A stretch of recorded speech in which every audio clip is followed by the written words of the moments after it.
пред предното стъкло на автомобила. Значи, това е волан, това са лостове за скорости, това са два педала. Да. Значи, повторете. Значи, госпожо, каквото и да ви се случи, на предното стъкло не се притеснявайте. Това е волан, той няма да ви избяга. Вие сте ужасно схватлива. Значи скоростната кутия и два педала. Точно така. Я, още два педала. Госпожо, за сега ще се ограничим с тези два педала. И сега, много ви моля да ме слушате, гледайте ето и тук, когато говоря. Когато карате, ще гледате ето там. А волана? Волана го държите, разбира се. Добре. Сега, първото и най-важно нещо е да видим дали зад автомобила има друг автомобил, човек, куче, кола, каруца или нещо друго, което се движи в градския трафик. За да решим кога да потеглим. Много сте схватлива, Точно госпожо. Вие каква професия имате? Аз по принцип съм свободна професия. Благодаря ви. Има ли нещо зад нас? Зад нас има седалка и прозорец.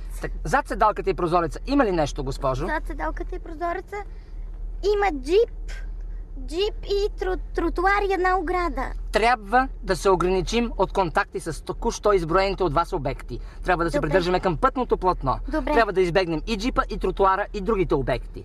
И така, много ви моля, вземете си въздух.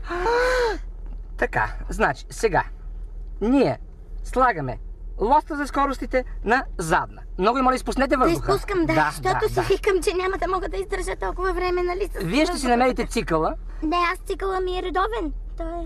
Имам предвид цикъла на дишане. Не трябва да забравяте и да дишате. Значи, на каква скорост трябва да сложим колата, за да тръгнем назад? Ами ви трябва да вървим напред. До кога ще вървим назад? Но, госпожо, това е като при тангото. Крачка назад, две напред. Пред вас има ограда. Ако тръгнем напред, какво ще стане? Напред, ако стане...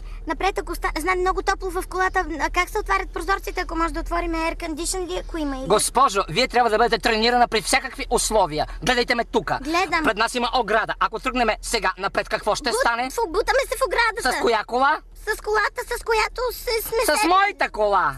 С моята кола. Тя лична ли вие? Абсолютно. Да, тя ви е лична. Госпожо, да запазим самообладание. Запазваме. Не дишате дълбоко. Така, сега, слагаме скоростта подходяща за задна. Коя е тя?